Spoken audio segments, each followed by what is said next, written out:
colors. We've got green, brown. Okay, so we're rehearsing at this point. And we need quiet on the set for a little bit so we can concentrate over here. So these kind of other colors are slowly moving around inside and through that. And that is something, these are things that you assign to parameters of your own playing. So for example, if you are, you could assign green to timbre as, high or low, and then maybe some other aspect is covered by this, whatever that taupey kind of thing is. Pink, you might say. Is it? I guess it's pink, yeah. Pink, blue, and green, you might say. Okay. When the parameter changes overlap, then you're working in two parameters. You're kind of changing multiple parameters while you're interacting. So we create our own parameters. You are choosing the parameters you will decide. So maybe when you are in this pink area, maybe you're playing with your fingers. Let's pretend D was the pianist. Where is B? I'm B. B is over here. Right. Okay, so D is the vocalist. Might decide that when they are in the pink that they are doing aspirative sounds. When they get into the green, maybe they go into language. When green and if D was to go over a little bit of green and a little bit of pink, you might include language and aspirative sounds. You see what I'm saying? Is that you're just kind of assigning. Sometimes the blobs are interacting, are overlapping, so you might do both things in those cases. Yeah, so E would be me. If I'm doing language, I would do aspiration now. And then I would improvise with A for a second, and then as I'm leaving, I start to decide to stop playing. Oh, but I'm still going to be playing back into the aspirative sounds, and so forth. So you're kind of the idea here is to give a lot of agency to the improvisers in determining not only what they're playing, but how they assign it dynamically through this. But you have to manage that cognitively while you're, thinking about, am I on stage and am I getting closer to somebody, and do we touch? How do we form that? So is there a way to slow the blob moving down? Yeah, they're quick. They're really quick. Yeah, They're quick. Yeah. No, not at this point. This is a work in progress. We've been working on a long time. It's just aspects of it. So yeah, they do move quickly. So you got to be on the ball. Yeah. Yeah. Very quick interaction. So you kind of know D and E are sort of getting close here, and you're kind of thinking, okay, you and I are improvising, and then we're gonna, at this point, line mark up that event somehow. Yeah. And now we're moving our own ways. When, you can say, I'm going to play pizzicato when there's nothing, when I'm just in white. I mean, you can't assign it something. You can also assign the Yes. colors, Yeah. Okay. But let's say you're assigning white to pizzicato and then pink to, arco, and you're in this kind of half and half. You can deal with that because you normally deal with that. But because you're kind of mature improvisers, we have used this in the past in situations where we would kind of experiment with assigning. Gino might assign meanings to the different colored blobs, and we do a run through where they have a certain kind of idea that there's a certain range or a certain kind of intensity associated with each blob. But we're trying it now to say, just being self-assigned in that way. Yeah. But that's another way to work with this system, is to kind of come up with a vocabulary with a meaning of these different affect areas. Here are my score pages. So yeah, so I would, also control it with cue cards, assigning, not with these ones, but giving you an idea that, okay, at this point in the performance, you already have a prearranged way of interpreting these. But instead of telling you how to interpret them, we're letting you decide. If it would be easier for us to tell you how to interpret it, we can do that too. But I think for this example at this conference, we wanted to really kind of open it up and give you full agency on how you interpret these. And you can dynamically change them. You're not stuck the entire set. Let's say that you want to go from mallets to sticks at some point. Reassign pink from mallets to sticks. You just do that. So white is So I'm understanding that we're assigning the pink and the green and the blue, right? Mhm. Does that mean white is like, it could be either assigned or this unassigned Yes. zone? Yeah. That's the idea. So this But Yeah. also could be just white kind of- is playing or not playing. It's kind of the meaning. Yeah, of but you that- can also has assign the meaning. color. You can assign the color. In other words, when you're in the stage playing zone, and it's And you just decide over. that you're going to be in the white zone, that You could make that you're going to do a certain sign. thing. Yeah, so white could be, Yeah. major triads. Or it could be, I feel like major triads right now, and then I feel like, banging on the low end of the piano. And it's like, that's a malleable zone that you could Yeah. always make whatever decision. Yeah, want or to. you could be really strict with it. You can say, Either way. yeah, But this is the way we've worked with this mainly, and we should convey this, I think, is that, how much do you want to be an imposed sort of a structured composition or structured improvisation composition that we use it in different ways depending on how much we want to be a composer that says, okay, the pink zone is going to be all fast and high. Be as structured as you want it to. Yeah, the way it's used. The well, for idea us as composers, quote unquote, or mostly as initiators, developers of the I mean, we're thing. kind of thinking of this as we're creating a park for people to play in. Yeah. How many rules do we want to put on the park? Yeah. Do you want to just let the kids run around it, or we want to tell the kids that when you're here, you're doing this, and when you're here, you're doing this, and you can't eat when you're here, and you can't, jump around when you're here. And this is the case of like, here's the park, and when you're in the yellow, you get to make sound. And what's great is too is in the next time Yellow. you're learning as you go, like, oh, I restricted it too much last time, or I need to make more restrictions. So Yeah. what's nice is that if we do a few of these, we're probably going to adapt each time Right. Right. because we have not having experience with it, right? Yeah. Exactly. And the most important thing is that you don't have to play the entire time you're in the white zone. Like just You don't because have you're to. just That's because you're in true. white doesn't mean you actually have to be continually. You're just allowed. Right? Yeah, that's the area where you can. But maybe pay attention to how many people are in the white zone, because sometimes you are the only one, right? Right. Versus now where there's 3 of us, but we're not touching.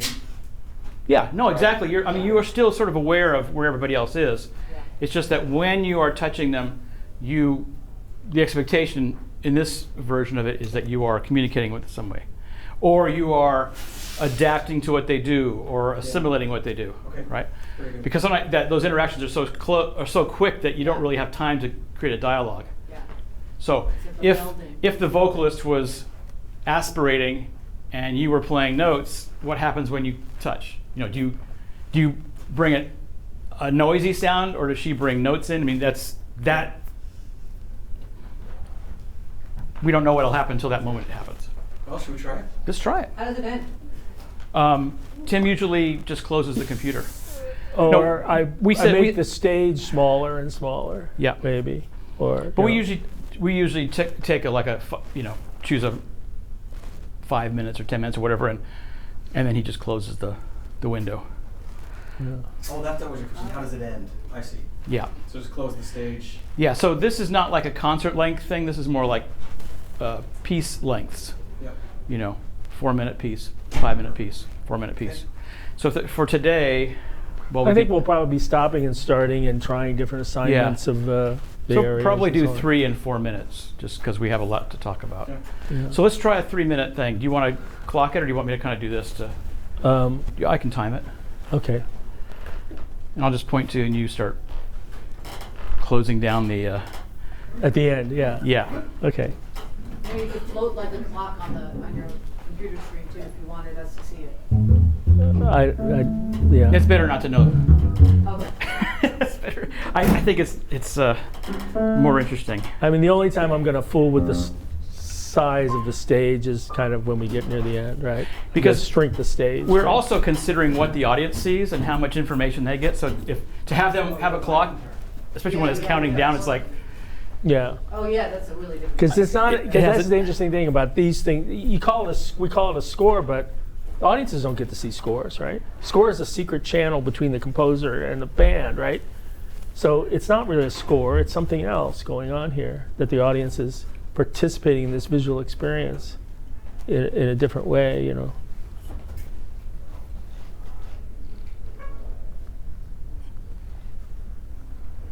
I guess I've got to finish deciding what my parameters are, or what my colors are. You can decide while you're playing. You can, and it can change over time. Okay. Or you can decide and just hold on to it, which might be a good way to start. Right. But let's play a little bit, and you can decide as we're playing. Okay. That might help you. Is So, the amplifier working fine? Okay. okay, so let's just do a 2-minute version of this. Okay. Do you have any questions about it? No, I just want to try it. Great. Yeah. Let's go for it. I'll start timing for 2 minutes here, and we can begin.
Okay.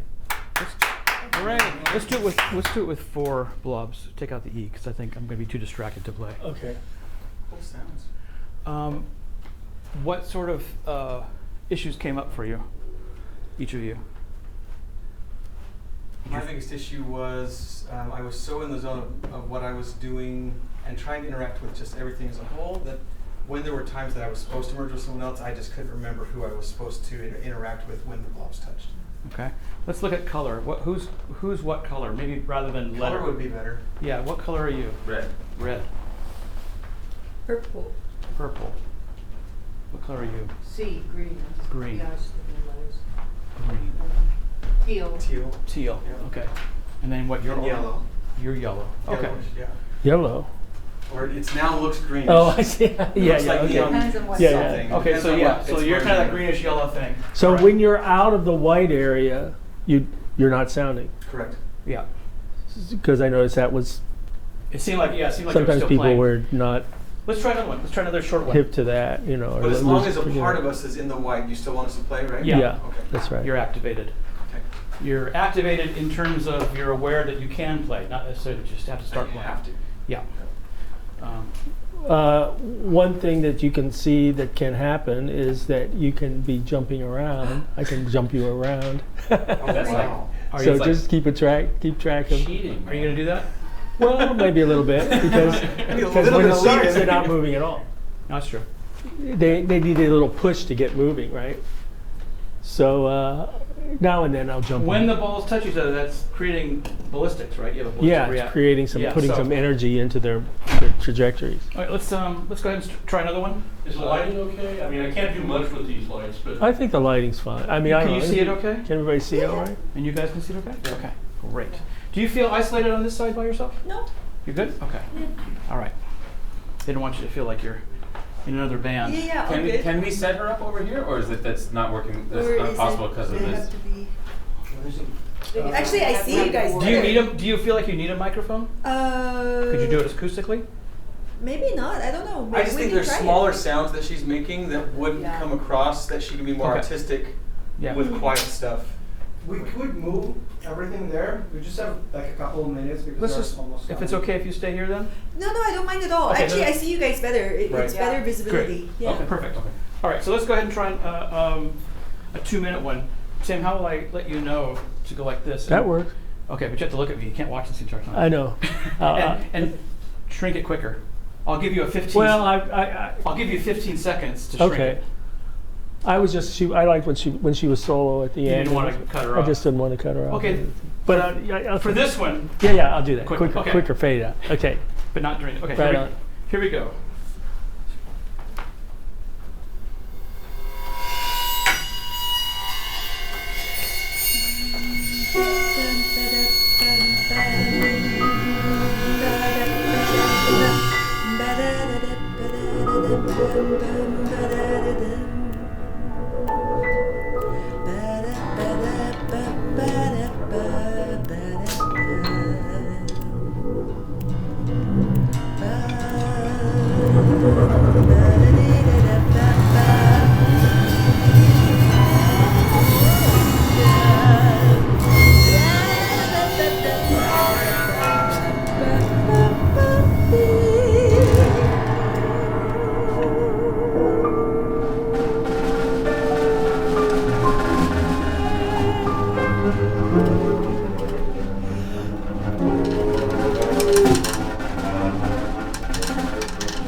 Yeah. Okay. Cool. Very cool. That's pretty much the. That's it. Yeah. Yeah. The only thing I would add is to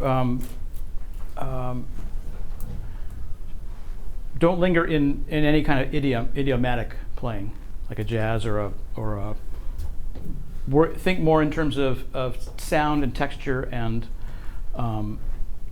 the component parts of music. I mean, for me, that was a texture. but No, it's yeah, good. It's I'm just wallpaper. no, it's good. Exactly, but as much as possible, because I break it even farther down. Okay. Yeah, if you can, because that opens up more interesting communication when you have these kind of crossovers. It allows you to communicate at a different level, at a lower level. Although it's like a collage-like element, because it goes away so fast, it's almost like it's winds up sounding like a audio clip, like that goes. No, by, exactly. It's also kind of fun. No, it's true, it can Like, do it's that. almost like there's like a jazz thing for a second, and then move this. Yeah. There was something about that, just saying that out loud, that was. It was almost like you were walking past some kind of like shop or Exactly. something. Yeah. Like, Yeah. oh, that's that kind of, and then you're out But of it it so makes for a quickly. different kind of piece, you're right? That makes it more collagey. Than, But it draws the attention towards that as opposed to an attention towards a quartet. It's more like leader leader accompaniment. Yeah, that's fair. And it also makes it difficult to quickly change and collaborate, or maybe not. Yeah. Okay, we'll keep trying. Thanks for the There's feedback. there's no trying. There's only exploring. It wasn't meant as a criticism, more of a general note of approach.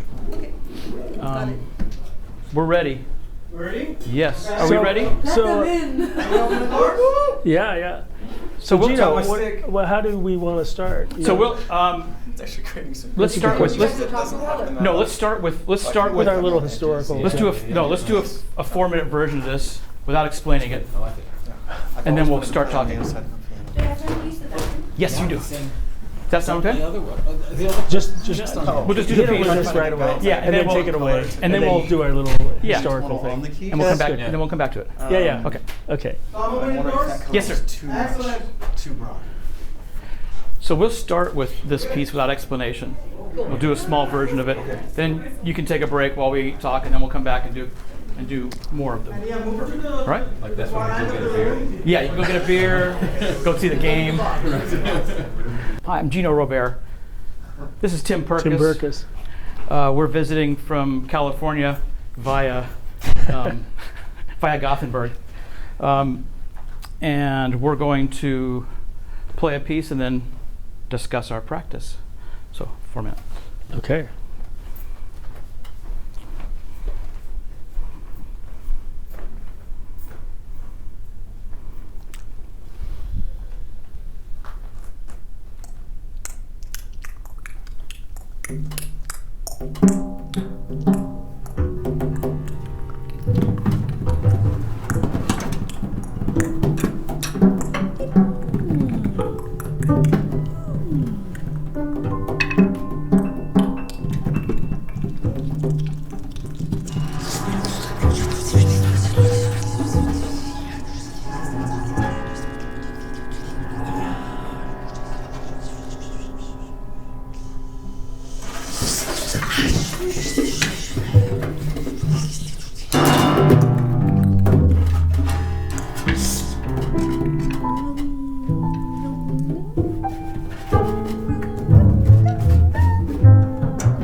Okay.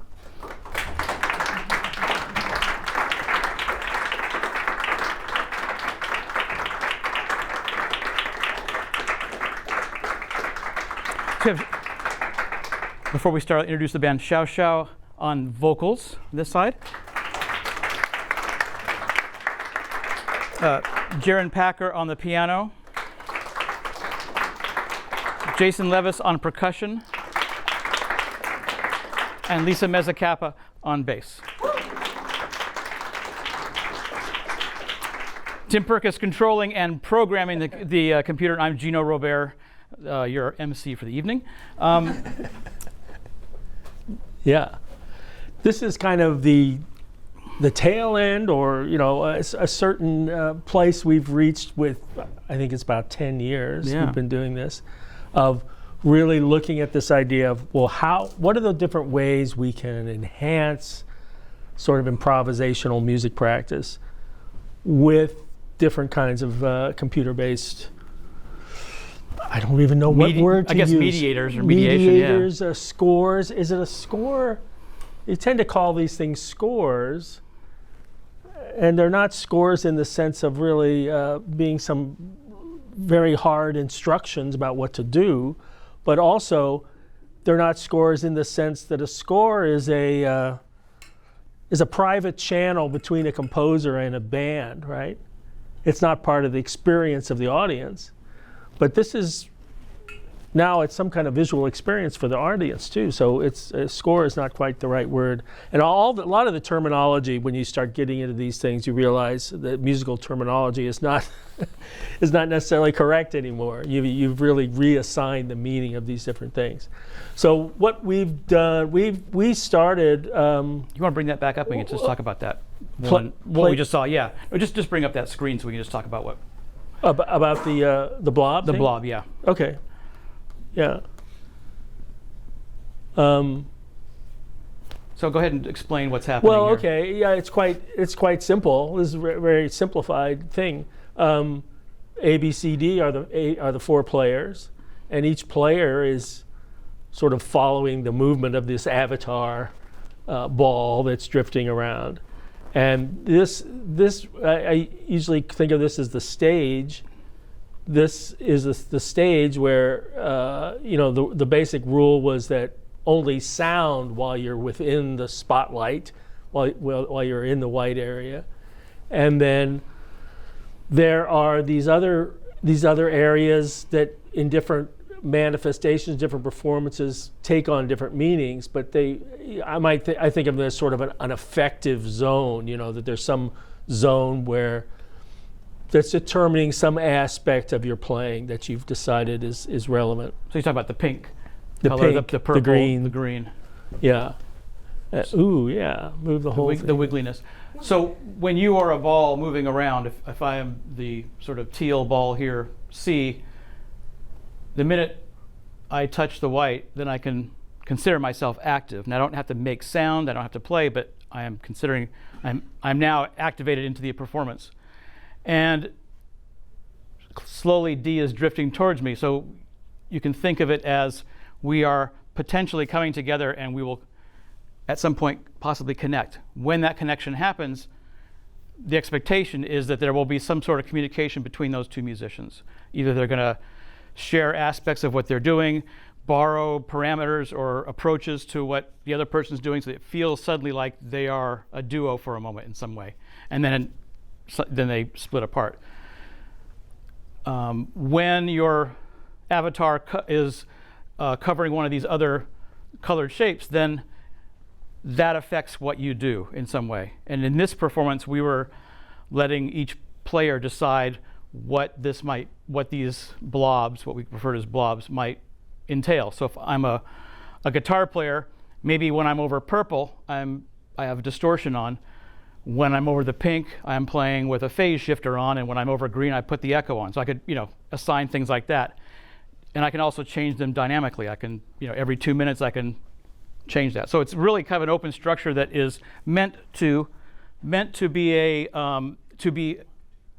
evocative and inspirational. I apologize for that. I would kind of move it this way. It's meant to be rather than instructional, just sort of give you suggestions of approaches and also focus your awareness in different ways. By giving the agency to the performers, it removes us as composers, and we're still trying to grapple with what that really entails. What is our role other than to build a playground? As two people that work a lot together as collaborators, our roles are pretty defined. I come from the compositional instrumental world in which I can play notated music, but I also play free improv. Tim comes from the free improv world, but is also a computer programmer and works with interactive computer systems. So my role tends to be to find intellectual ways to break the systems that he builds. And then through that, we can innovate new ways to approach computers as a mediation through improvisation. Yeah. So this was a sort of, I mean, it seems very simple and maybe primitive in a sense, but on the other hand, it was sort of an attempt at kind of a reduction to essences in a way of the kind of things different systems we've developed over the years. I played this little film of one of the very first things that we did. So I'm sorry, I'll start. Go ahead and get that. So our collaboration sort of began in this. Go ahead and pull that video up. A lot of my score work has to do with setting up a sort of system of possibilities. Like an opera, it has themes, but unlike an opera, it doesn't have notated melodies necessarily or a linear progression. It has elements that the improvisers can choose from that are related in somehow.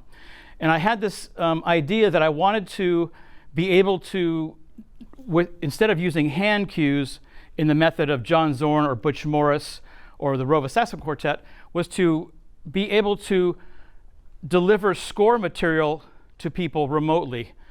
You can see here that Tim is holding an iPad. He's describing in this video the method that he had set up that we have been working on together, which is that every musician will have some sort of screen in front of them, an iPad or an iPhone, and I will be the conductor that can, with my finger, drag a score element to somebody's device individually.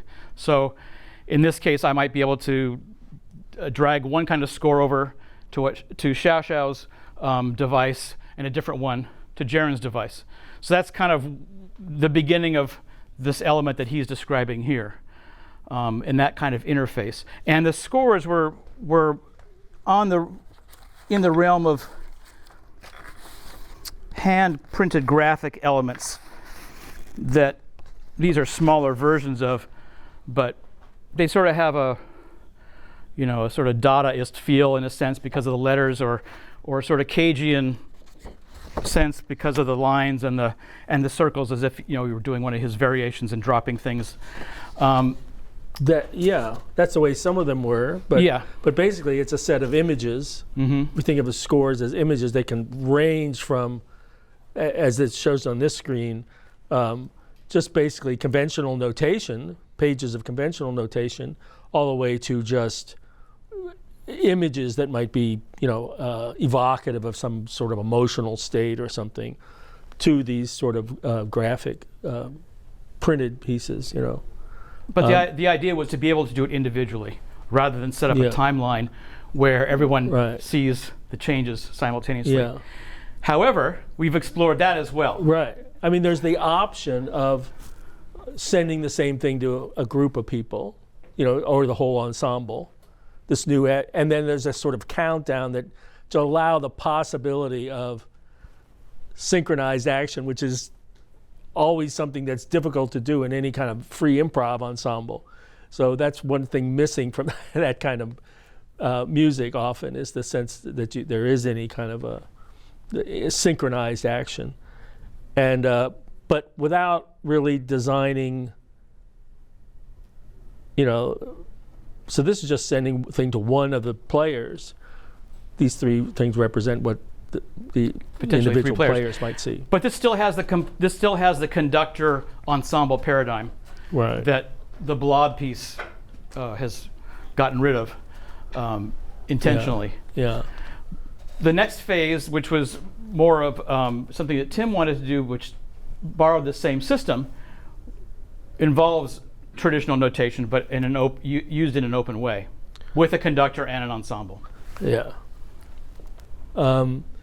This was a sort of different idea about presenting things that look more like conventional notation to the ensemble, in the same way of having these systems that appear on their individual tablets or screens.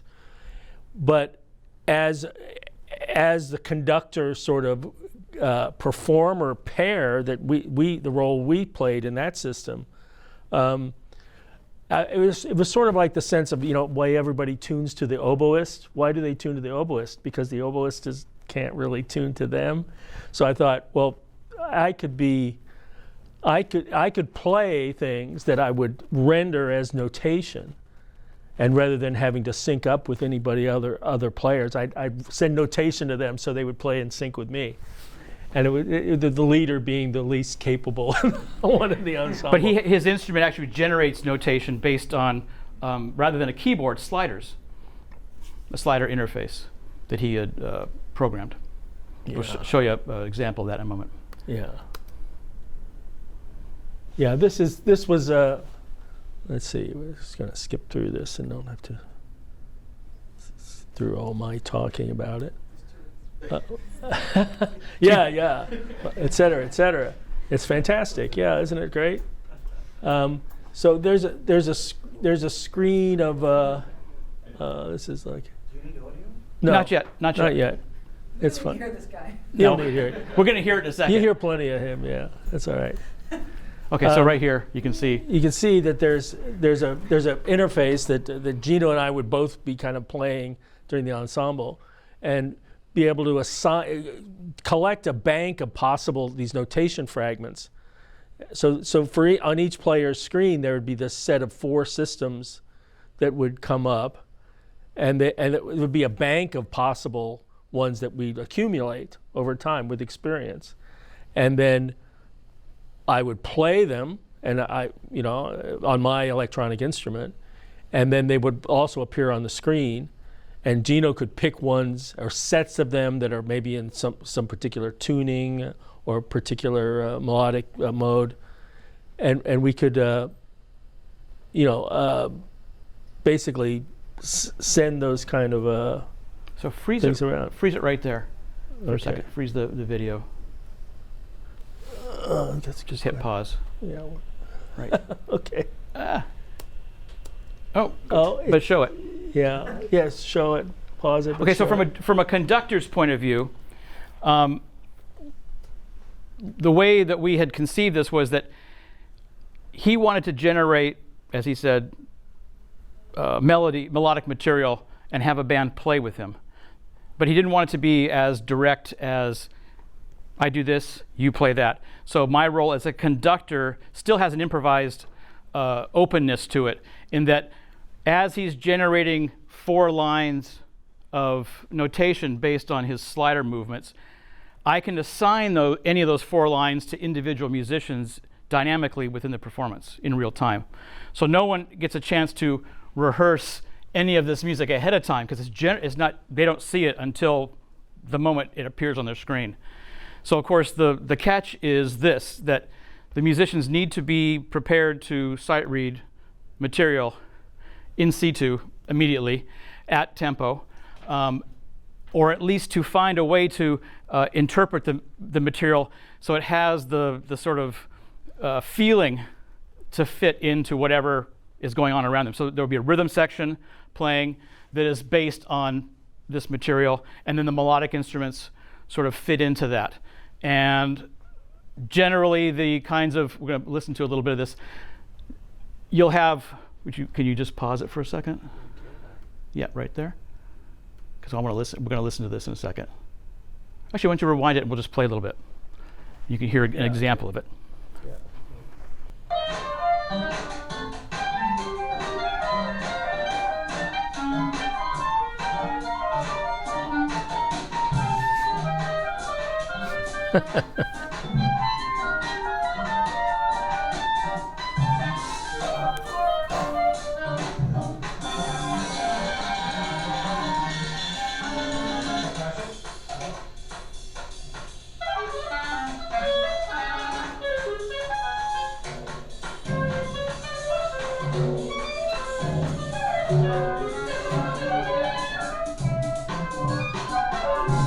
So what you're really getting is you're getting a sense of, as we're dropping in and out, the open improv sections along with parts that are synchronized through his melodic generation. Everyone's got a little screen that they're watching, and then the score material shows up and it tells them which of these lines to base their performance on.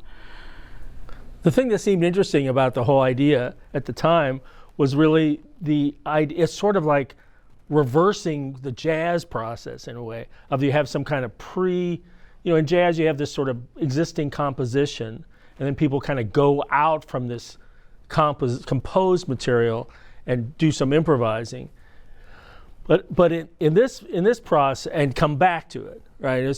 But it's kind of reversing that, where it's like you have all this improvising happening, and people are improvising on these different fragmentary things that are not, that aren't pre-existing compositions in a way. They're arising out of this improvising. The improvising is making the notation, and then when Gino's conduction is happening, he's kind of adding ideas about how you might interpret this. Sort of like to be gestures that suggest, well, play this accurately, play this, or improvise on this material in a free way, and giving these instructions to different members of the ensemble to sort of to find a different way, a new way to relate to this material that's presented. So there really aren't instructions in a sense. They're spurs for a certain kind of improvisational creativity, And it was based on kind of a misapprehension of what Miles Davis was doing with In a Silent Way, or the idea that there's some kind of sense that there is a space where all these materials work. There's certain rhythmic regularities, there's certain harmonic regularities, but there aren't heads. There's not a kind of it's all just in this free-floating realm where these materials are living and interacting, and it's kind of being driven by this free improvisation, but structured free improvisation. It's kind of a reversal of normal jazz processes in that way. But we're looking for a sort of an emergent behavior to happen when you have all this material floating around, and I'm able to sort of assign it to people, and they're able to, play it based on things that they're hearing. So the musicians have to be aware of what's going on around them. So it's a really tricky thing, is that they have to be able to keep the notation, one eye on notation, an ear on what's happening, and then sort of the cognitive load of the rule set, or the conceptual way of putting it all together. And in order for this to work, like the Miles Davis bands of the 70s, late 60s and early 70s, takes a lot of rehearsal and a lot of practice, which is what we're in process of, is trying to get ensembles together long enough to really workshop this material. So that's an aspect of our process that's sort of leading towards, or involved with the thing that we opened up with, the moving blobs idea. But you want to talk about some of your printing and yeah. So the idea that you have a space that is largely improvised, but there is some sort of intellectual operation going on in the background. This is what we've been working on, both together as a duo, but also in a research team of 4 of us, with Per Anders Nilsson and Polly Dahlstedt at the University of Gothenburg. Mostly in that setting, we're looking at computer-mediated systems that have the computer's not recording us and processing our sound. It's more of as improvisers, we're putting ideas into the computer, we're putting our requests into the computer, and the computer decides who gets to work with those requests, gets to work with those ideas. So there's 4 of us, with these sort of colored pad controllers by Akai or by Ableton, and the buttons just indicate, for example, maybe I want to hear a trio of those members that I want to solo over. So a certain kind of button says, assign those people to a group improvisation that is accompanying a soloist, and I'm going to be the soloist. Or maybe I want to do a duo with Tim. There's another button for that. So we're controlling, rather than using hand signs to say, duo, structure in Zorn's language, or swapping sort of a call and response in Zorn's and Butch Morris's language. It's more of you push a button, the screen tells you to do that behavior. You don't know when that behavior is going to come up. So that's the other thing, is to put these ideas into a buffer. The computer scrambles them up and on its own decides when that's going to happen. So it's sort of like a jukebox. It's like, yes. in a restaurant, a jukebox where you've got this set of recordings, not of audio recordings, but recordings of improvisational configurations that you then bring up, that come up at different ways, and the players are then called on to respond. And it's always interesting to work with, well, how much do people know what's going to happen, and how much are people responding to surprises that are dealt to them? I think this is a very deep, essential parameter in improvised music. It's kind of like, what is the balance between those? How are those things going to react? How do you mix composition and improvisation in a way that maintains all the liveliness of improvisation, but offers some formal beauty and formal regularity that you get in more composed situations? And through this system, we had statistical weightings of what sort of things would come up more often, how many times you can put instructions into the system, so that the compositional form was these sort of parameters, how we formed these parameters. This comes from my work, again, as somebody who writes graphic scores and systems for improvising ensembles, and leads to this sort of idea that I wanted to, in a similar way, be able to generate scores from a performance, sort of like what Tim was doing with his computer interface with sliders, generating notation from what he's hearing in the performance. I wanted to, as a conductor, or even the musicians and dancers themselves, what they do within an improvised situation, that movement or that sound becomes a score or generates a score for others to interpret. So you have this sort of recursive feedback loop within the performance that keeps it going and keeps it lively, that is separate from the composer. I set something in motion, but really the ensemble is part of that process of composing. And that's where these kind of scores come in, is that the idea here is that my practice involves letterpress printing on those kind of old machines that you pull the lever and it squishes metal and wood type. The configuration of imagery on here is randomly put down, or is put down based on rolling dice, using probabilities to determine where something happens, what color it is. In this case, there were 3 printers, 3 different separate Vandercook printing presses next to each other, each with letters. Each one had its own color, and we're just passing score pages back and forth. As these are printed, they're put up conceptually. They'll be put up, and then they're interpreted by the musicians and dancers. And the next stage of that is the musicians and dancers, their performance influences the next level of score creation, so that it's always sort of revolving in this sort of nice loop. Well, I would just say, the process that, you might say started in the 20th century of kind of deconstructing how we structure musical materials. Now, in this kind of dynamic period we have of information transmission, it's just the idea that this constant transformation of these messages that are sent between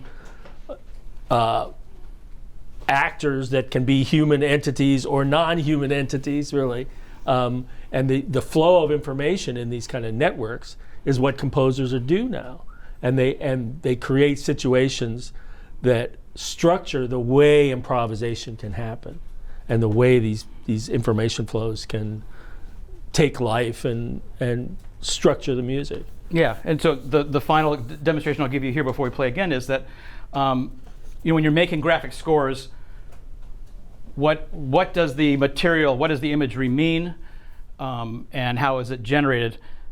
It's basically like the composerly act, what you're trying to get across message-wise. For me, it's really interesting to see how meaning can be changed based on the texture, not just the imagery on it, but the texture of the material of the paper, which brought the ideas that I need to be making the scores themselves. And that led to a piece that I performed in April at the Berkeley Art Museum, where we had 2 paper makers, myself and Michelle Wilson, and we were improvising on each other's paper making with, prompts. We would get a prompt that would come out of the, out of the bucket or the hat. This is your prompt. You're making paper. You're dipping some kind of frame into some pulp, and you're putting it down on a sheet. And then we switch sides, and she puts something down on mine based on this prompt, echo. So how does she interpret echo? When we know how we would interpret as musicians, as improvisers, as instrumentalists, or as dancers, what echo means. But what does that mean when you're making paper? So we would be going back and forth, putting wet paper on each other's pages, and then at a certain time we would hang that up, and a group of musicians would interpret what they saw, but they wouldn't interpret this imagery as a graphic score in the way that we're doing now, which is to say, okay, move across the page and think of this black area as something that's different than this white area here. It's more of you're using this as a map to work around this space intellectually in the performance space. You're using this and some other instructions to think about your position in the room to determine what you play. So it's a little bit an extension of just interpreting one graphic score. What's interesting about the paper aspect is that when you finish making this, there's a backside to it. You don't see it right away because it has to dry, but once it dries, you realize you take it off and you've got a reverse sort of format of the layers that were put into it. So what you see here is the last person's input on top of the second to last person's, on top of the third to last person's. Here what you see is the first person's input followed by those. So this score has a life on the next day, the idea being that the next day these are dry, we can use them as graphic scores based on either side of how they're used. But the musicians in this case interpreted what was happening with the paper making. What they did helped the paper makers interpret what they did, what they would do in addition to reading these scores. So that was kind of another way to sort of influence this, influence the performance based on everyone hearing each other, but also everyone influencing each other creatively. And that takes us back to the sort of the blob situation where, again, as composers, we're trying to find ways to step away from telling people what to do, but just setting up an environment where everybody contributes to it. And sometimes it's helpful to create a set of rules or some kind of structure for people to, cause friction for people to get creative ideas from. Other times, we just leave it open and let everyone sort of decide for themselves what is going to be the parameters for each of these colors or the motions or whatever aspects of the visual information that's going by them. I'm going to add you back in. You gonna add me back in? Yeah. Okay, what color am I going to be? You're E, right? I'm E, but can't remember what.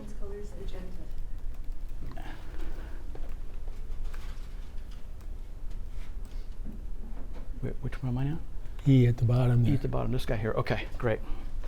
All right. And just to have more interaction here. Okay. Let me get my instrument out here.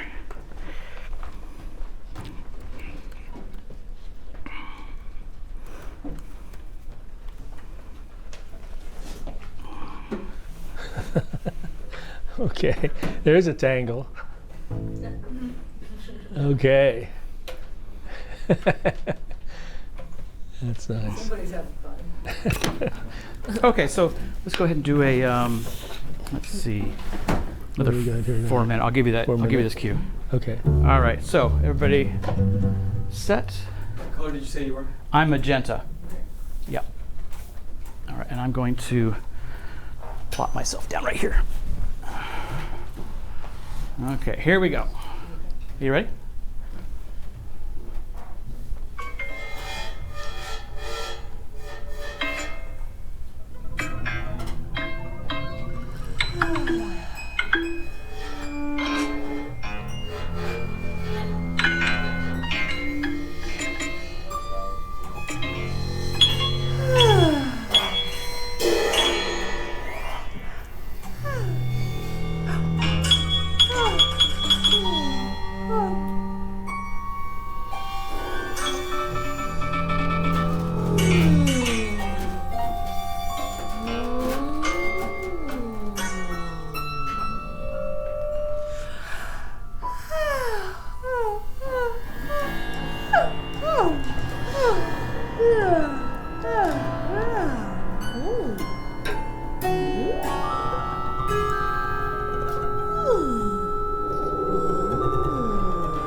Oh, I guess that ends the piece. well, that's the end. Oh, there we go.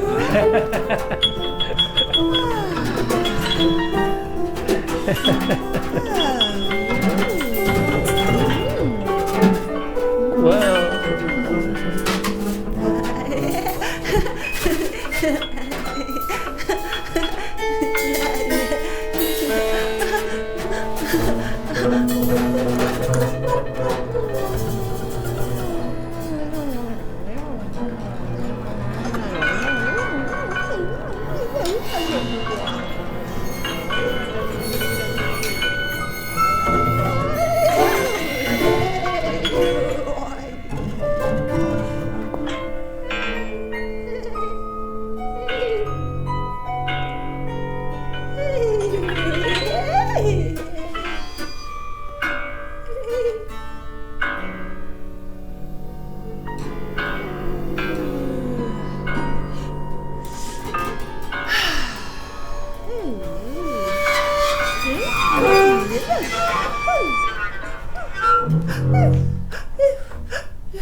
okay.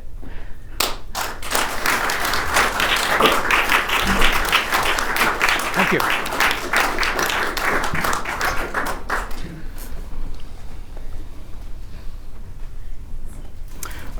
Allow me to introduce the group one more time. Xiao Xiao on vocals. We've got Jason Levis. Hold your applause to the end. Jason Levis. We've got Jaron Packer and Lisa Mezzacapa.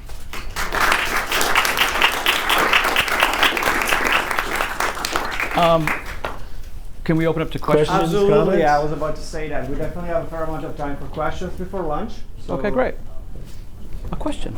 Yeah, thank you for this presentation. I have a question from the perspective of the performers, which is the added value of having a system that kind of directs your improvisation versus like being on your own, making decisions without being directed. So how does it feel to you, having a system that kind of tells you that you have to now play a duo with another person, rather than deciding that on your own? It kind of felt like a junior high dance. Where when I was in junior high, I wanted to talk to the other person and dance with them, but it was kind of awkward, and so that kind of a little bit of a push of like, okay, you guys are going to be paired together right now. This is your time to sit out, and this is your time to be able to shine. And then maybe different types of dances that we're supposed to do, where if it was just free form, I just felt awkward as a teenager. I still feel awkward. But at least that helped me to be able to know who I should dance with, when, and what kind of dance I should be doing. So that's a means to overcome shyness in a pre-improvisation. I think so.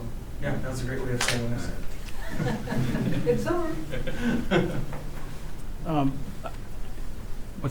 It's also an interesting way to come up with pairings that wouldn't normally occur at certain times, to break up, and also to break up routines that we fall into and that we are attracted to. So in the case that maybe my blob starts to go towards what Jason's doing, and I'm playing a sample library, I may not have thought of going and playing a duet with him just for a few seconds, to match what he's doing. That's kind of what introduces that, in a sense. Yes, sir. Do you have any feedback from the audience how the score, viewing the score, influences the hearing? For me, for example, I think it was very easy from the first moment to identify the blue one, and it was fun, of course, looking and seeing reactions and so on. Do you have any systematic feedback from the audience? Not systematic, no. We had a really interesting experience in a similar vein where we did a presentation at Karma at the Stanford University with our co-researchers from Gothenburg, where we did a computer-mediated piece just with the computers, the sort of what's the word I want to use? The parameters were chosen, and it was kind of opaque what was happening. And then with the second set, we did the exact same pieces, but using dice, so that now you could see how the probabilities were being dealt with. And in that case, you can see the score. The channel, as he describes it, is open. And the feedback we got after that, in a sort of loose sense, anecdotally, was that was a lot more interesting as an audience member to be able to be a participant in that sense. And I think that's the plus and minus, is that the visual part is a distraction and it becomes a focus. And with really tough to deal with computer generated music, that can be a good thing sometimes for some audiences, definitely. Yeah. I think there's something, I've always found something a little bit troubling and difficult with graphic scores in general. It's like, it's a yellow thing going this way, and what am I supposed to do with that? How do I, and some composers are very explicit about it. It's like, no, it's yellow and it's going down. It's like, what are you doing? It's like, but mostly not. But there's just, I don't always know exactly how to even think about graphic scores, of like kind of what is the relation between this visual event and the musical event. It's undetermined, really, and especially if everybody is interpreting it in a different way. You don't even specify what that everybody should agree what yellow going down is or something. So it's very interesting. So what do you call this medium? And it's a new kind of medium, really. That this is not it's not just a score, and it's not a composition. It's kind of a system that is influencing the choices of improvisers, but also in a non-specific way, how it's influencing them. It is influencing them in some way, and certainly changing the experience of the audience to sort of this layer of metaphoric, correspondence that is, again, non-deterministic, but changing the experience, absolutely. But you felt that you felt you could really see what was happening. You could follow it, which I find is really interesting. That that is apparent, because sometimes it's not always apparent that must have been the way we set this up that it makes it so. Because we've done versions of it where even the performers lose track of what's happening. It's like, wait a second, I thought that was me. And you get this sort of confusion. So I appreciate that feedback very much. Yes, sir. Yeah, so whenever we're dealing with these compositional environments or software-based instruments, and we're projecting them on screen for our audiences, there's this kind of push and pull between distraction and enrichment from the graphic medium, the visual medium. And I'm curious as to your thoughts on systems like this, and to what extent it's necessary that they're shown to audiences, and to what extent maybe they shouldn't, or where in the continuum do we really fall? And we run into this all the time, and I'm super curious to hear how you guys feel about that.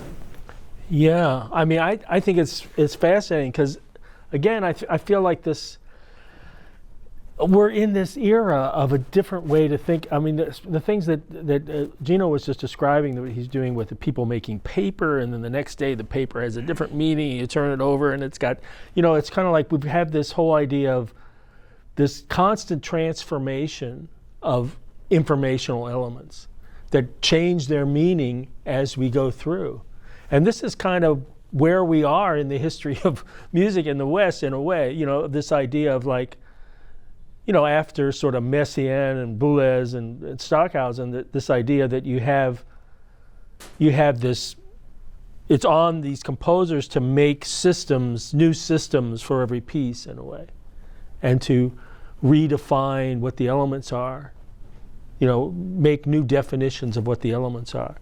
So this is really just embracing this idea that there's this constant information flow that composition is about now, and that this transformation of these informational elements that are constantly being reinterpreted in these changing contexts is kind of what it's about. So I think it's fascinating, these issues you're talking about. I don't have an answer. I don't have a relevant, I don't know. I think sometimes, again, it can be a distraction and can be kind of a coarsening of the experience in a way, rather than sort of giving you greater depth about it. Just like kind of Mickey Mousing, as they call it in animation, of like the sound following the graphics too closely. But I think it's just a fascinating area that we need to explore. But I think that's one of the biggest questions for me, is when you are working with imagery. I mean, working at a two-dimensional projection of something that's generated and kind of working on its own. These blobs are moving around, not because he pre-programmed them, but because each of them is given a probabilistic behavior in relation to each other. But it's two-dimensional. It really is not that interesting as something to watch, although we're used to it because we're constantly looking at our phones and our tablets. For me, the idea of the paper and the printing is, Calder had created this really nice piece for his sculptures for I can't remember, 6 or 7 percussionists. So the score is basically one of his mobiles, and as it's moving around, the percussionists are reacting to the distance and to the changes that are happening, so that it's not, you don't get this Mickey Mousing. You don't go, oh, the triangle player is following this. It's more like you're not quite sure, so you're intellectually navigating, but you're also just having this experience in what Dick Higgins, who was a member of the Fluxus group, what he called intermedia. So it's not a multimedia experience, it's an intermedia where multiple ideas, concepts of art creation are actually coexisting in a new way. And so this isn't necessarily that, but it's sort of influenced by that and leading towards that.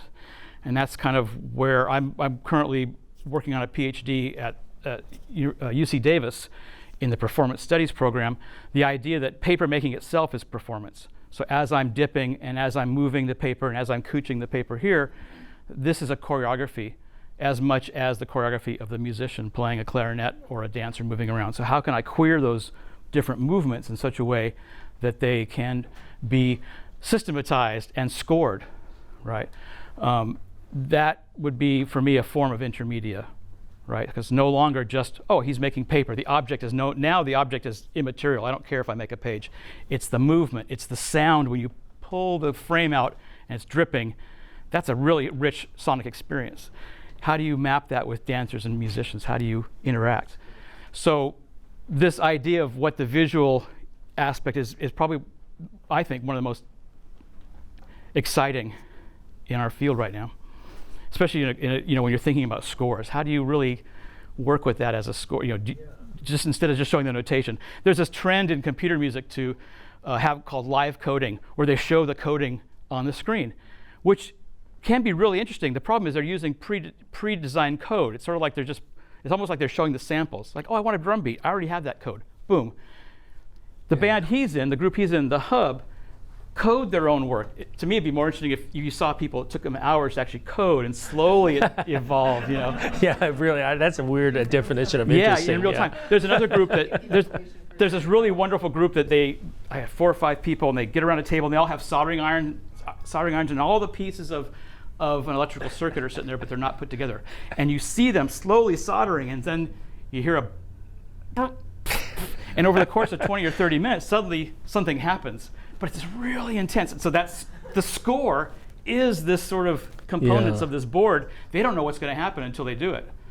But they're again, the visuality of it is super important. You see, it's like the terminology we have to talk about music performances is all kind of thrown up in the air. Yeah. It's like, what's a score? What's a performance? What's a performer? Is that blob moving on the screen a performer? It's taking kind of autonomous action that's making the experience to some extent. And then it's following a score. The score is what the computer code that's driving it, or the terminology about what an action is and what an actor is are all kind of thrown in the air. Yeah. So. Unfortunately, we have to finish. Oh, can we take one more question? Just one quick question? Very quick one. Okay. Yeah, I just have a question about whether something like that exists, say like with virtual reality headsets and surround sound, so you could space this out more so that also a musician maybe would be coming from there if it is directed in Sort of VR format. kind of like where the audience and everybody actually has a bit more of a sense of three-dimensionality in Yeah. both audio And visual. There is a VR lab at UC Davis where the contact improv dancers work in that way. Oh. Is that 2 or 3 dancers will have the headset on, and they can see that they're in a reality space moving around, and then you can have a separate one and watch them in this space as a viewer. It doesn't have sound implemented yet, but that would be just a simple matter of programming, as Tim says. Yeah. That's a great question. Thank you. Yeah. Yeah, so thank you very much.